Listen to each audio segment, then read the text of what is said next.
कड़ी मेहनत के बाद राजा विक्रमादित्य ने एक बार फिर बेताल को पकड़ लिया। वह उसे अपने कंधे पर लाद कर शमशान की ओर ले चले। रास्ते में बेताल ने राजा को एक नई कहानी सुनानी शुरू की और बेताल बोला, एक बार की बात है, काशी में एक राजा था जिसका नाम प्रताप मुकुट था। उसकी एक संतान थी जिसका नाम वज्र मुकुट था। एक दिन वज्र मुकुट दीवान के बेटे के साथ शिकार करने जंगल गया। काफ़ी घूमने के बाद उन दोनों को एक तालाब दिखा जिसमें कमल खिले थे और हंस उड़ रहे थे। दोनों दोस्तों ने वहां रुककर तालाब के पानी से हाथ मुंह धोया और पास ही बने महादेव के मंदिर में दर्शन करने चले गए। दोनों ने अपने घोड़े मंदिर के बाहर ही बांध दिए। फिर जब दोनों दर्शन करके मंदिर के बाहर निकले तो उन्होंने देखा कि तालाब में एक राजकुमारी अपनी सहेलियों के साथ स्नान करने आई है। राजकुमारी को देखकर राजकुमार काफ़ी खुश हुआ। राजकुमार और राजकुमारी दोनों एक दूसरे को देखकर मोहित हो गए। जबकि दीवान का बेटा वहीं एक पेड़ के नीचे आराम करने लगा। राजकुमार को देखते ही राजकुमारी ने बालों में से एक कमल का फूल निकाला और कान से लगाया, दांतों से कुतरा, पैरों के नीचे दबाया और फिर अपने छाती से लगाकर अपनी सहेलियों के साथ चली गई। उसके जाने के बाद राजकुमार काफ़ी दुखी हुआ और अपने मित्र के पास लौटकर सारी बात बताई। राजकुमार बोला, मैं राजकुमारी के बिना नहीं रह सकता हूँ, लेकिन मुझे इस राजकुमारी के बारे में कुछ भी नहीं पता है। वह कहाँ रहती है, उसका क्या नाम है। दीवान के बेटे ने सारी बातें सुनी और राजकुमार को दिलासा देते हुए बोला, राजकुमार आप घबराइए मत, राजकुमारी ने सब कुछ बताया है। आश्चर्यचकित होते हुए राजकुमार ने पूछा, वो कैसे? दीवान के बेटे ने राजकुमार को बताना शुरू किया कि राजकुमारी ने कमल के फूल को बालों से निकालकर कानों से लगाया। यानी राजकुमारी का कहना है कि वह कर्नाटक से है। दांत से फूल को कुतरा, मतलब उनके पिता का नाम दंतावत है। फूल को पांव से दबाने का मतलब था कि राजकुमारी का नाम पद्मावती है। और फूल को सीने से लगाने का मतलब था कि अब आप उनके हृदय में बस चुके हैं। यह सब सुनते ही राजकुमार बहुत ज़्यादा खुश हो गया। खुश होते हुए राजकुमार ने दीवान के बेटे से कहा कि मुझे कर्नाटक जाना है, मुझे वहाँ ले चलो। दोनों दोस्त कई दिनों तक घूमते फिरने से कर्नाटक पहुँचे।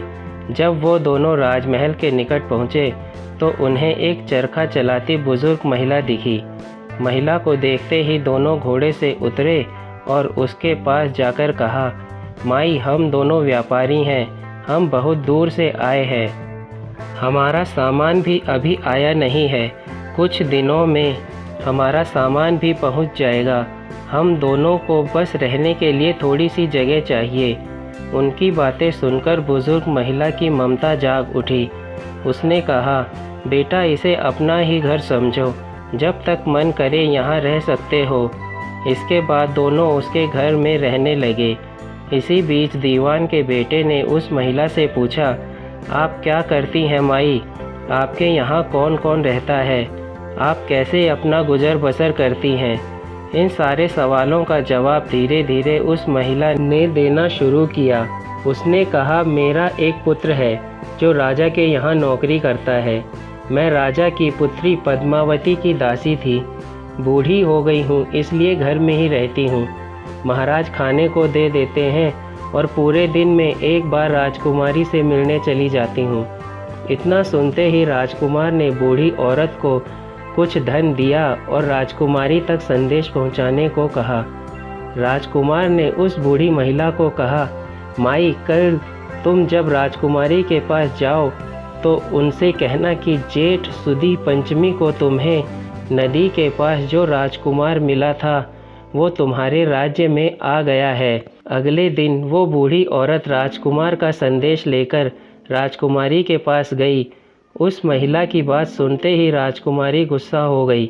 उन्होंने हाथों में चंदन लगाकर उस महिला के गाल पर तमाचा मारते हुए कहा, मेरे घर से निकल जाओ। बूढ़ी औरत ने घर लौटकर राजकुमार को सारी बातें बताई। महिला की बातें सुनकर राजकुमार चौंक गया। फिर राजकुमार के मित्र ने राजकुमार को धैर्य बंधाते हुए कहा, राजकुमार, आप चिंतित ना हो, राजकुमारी की बातों को समझने की कोशिश करें। ध्यान दें कि राजकुमारी ने उंगलियों को सफ़ेद चंदन में डुबोकर गाल पर मारा है। इसका मतलब अभी कुछ दिन चांदनी के हैं। उनके ख़त्म होने के बाद अंधेरी रात में मिलूंगी। कुछ दिनों बाद बूढ़ी औरत फिर राजकुमारी के पास संदेशा लेकर पहुंची। इस बार राजकुमारी ने केसरी रंग में 3 उंगलियां डुबोकर महिला के मुंह पर मारते हुए कहा, भागो यहाँ से। फिर उस महिला ने आकर राजकुमार को सारी बातें बताई। राजकुमार यह सुनकर बहुत दुखी हुआ। इस पर दीवान के बेटे ने राजकुमार से कहा, इसमें दुखी होने की कोई बात नहीं है राजकुमार। राजकुमारी ने कहा है कि अभी उसकी तबीयत ठीक नहीं है, तो इसलिए 3 दिन और रुक जाओ। 3 दिन बाद वो बूढ़ी महिला फिर राजकुमारी के पास जा पहुंची। इस बार फिर से राजकुमारी ने उस महिला को फटकारा और पश्चिम की खिड़की से बाहर जाने के लिए कहा। वो महिला फिर से राजकुमार के पास गई और सारी कहानी सुनाई। तब दीवान के बेटे ने राजकुमार को समझाते हुए कहा कि मित्र, राजकुमारी ने आपको उस खिड़की की तरफ बुलाया है। राजकुमार यह सुनते ही खुशी से उछल पड़ा। उसने बूढ़ी महिला के कपड़े पहनकर नारी का भेष धारण किया, इत्र लगाया और हथियार बांधकर राजकुमारी से मिलने चल पड़ा। राजकुमार महल पहुंचा और खिड़की के रास्ते राजकुमारी के कमरे में पहुंच गया। राजकुमारी वहां पर तैयार थी और राजकुमार का इंतजार कर रही थी। राजकुमार जैसे ही कमरे में गया, उसकी आंखें खुली की खुली रह गई। राजकुमारी के कमरे में कई महंगी चीज़ें रखी थी। रात भर राजकुमार और राजकुमारी साथ ही रहे। फिर जैसे ही दिन निकलने को आया, राजकुमारी ने उस राजकुमार को सबसे छिपा दिया। जब रात होने लगती तो राजकुमार बाहर आ जाता। इस तरह करते करते कई दिन बीत गए। फिर अचानक राजकुमार को अपने दोस्त की याद आई। राजकुमार को अपने दोस्त की चिंता हुई कि पता नहीं उसका दोस्त कहाँ होगा, कैसा होगा और उसका क्या हाल हुआ होगा। राजकुमार को दुखी देखकर राजकुमारी ने राजकुमार के दुख का कारण पूछा। उसके बाद राजकुमार ने राजकुमारी को अपने मित्र के बारे में बताया। राजकुमार ने कहा, वह मेरा बहुत अच्छा और चतुर दोस्त है, उसी के वजह से मैं तुमसे मिल पाया हूँ। यह सुनने के बाद राजकुमारी ने राजकुमार को कहा, मैं तुम्हारे दोस्त के लिए स्वादिष्ट भोजन बनवाती हूँ। तुम उसे भोजन कराकर और उसे समझाकर वापस आ जाना। फिर राजकुमार खाना लेकर अपने दोस्त के पास पहुँचा। दोनों मित्र लगभग कई महीनों से नहीं मिले थे। मिलने के बाद राजकुमार ने अपने मित्र को सारी बातें बताई। राजकुमार ने कहा, मैंने राजकुमारी को तुम्हारी चतुराई के बारे में बताया। राजकुमारी ने तुम्हारे लिए भोजन भिजवाया है। यह सब सुनकर दीवान का बेटा सोच में पड़ गया। उसने राजकुमार से कहा कि यह तुमने ठीक नहीं किया। राजकुमारी समझ गई है कि जब तक मैं तुम्हारे साथ हूँ, तब तक वह आपको अपने बस में नहीं रख सकेगी। इसलिए उन्होंने इस खाने में जहर डालकर भेजा है। यह कहते ही दीवान के बेटे ने उस खाने से एक लड्डू लेकर सामने बैठे एक कुत्ते को दिया। लड्डू खाते ही कुत्ते की मृत्यु हो गई। यह देखते ही राजकुमार को बहुत बुरा लगा। उसने कहा कि ऐसी औरत से भगवान रक्षा करे। अब मैं उस राजकुमारी के पास नहीं जाऊंगा।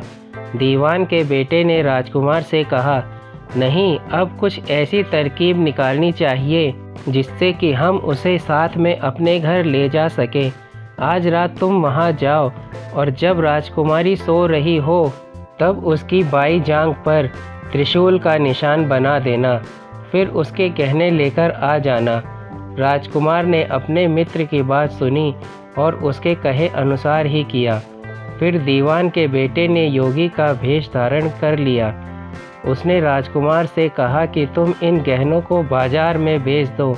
अगर कोई पकड़े तो कहना मेरे गुरु के पास चलो और उसे मेरे पास ले आना। राजकुमार वो गहने महल के पास एक सुनार के पास ले गया। सुनार ने गहनों को देखते ही पहचान लिया और राजकुमार को कोतवाल के पास ले गया। कोतवाल ने राजकुमार से सवाल पूछे तो राजकुमार ने कहा, ये गहने मुझे मेरे गुरुजी ने दिए हैं।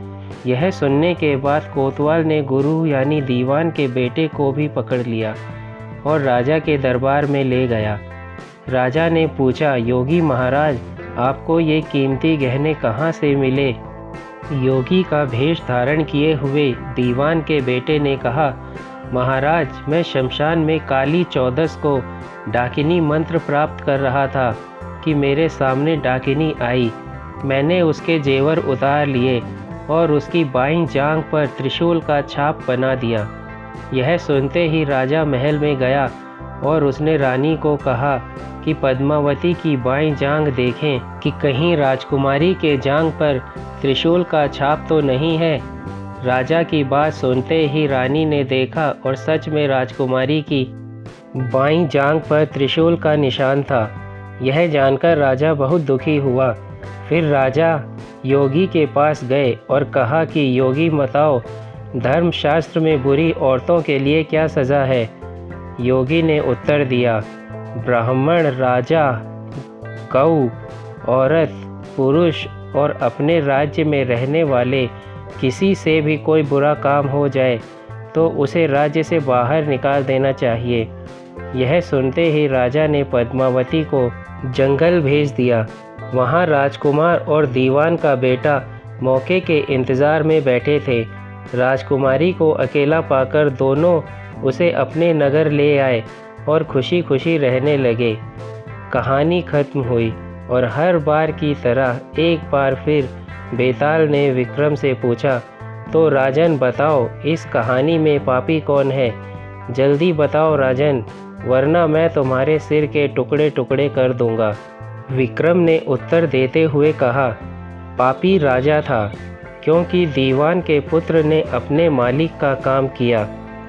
कोतवाल ने राजा का कहना सुना और राजकुमार ने अपनी इच्छा पूरी की।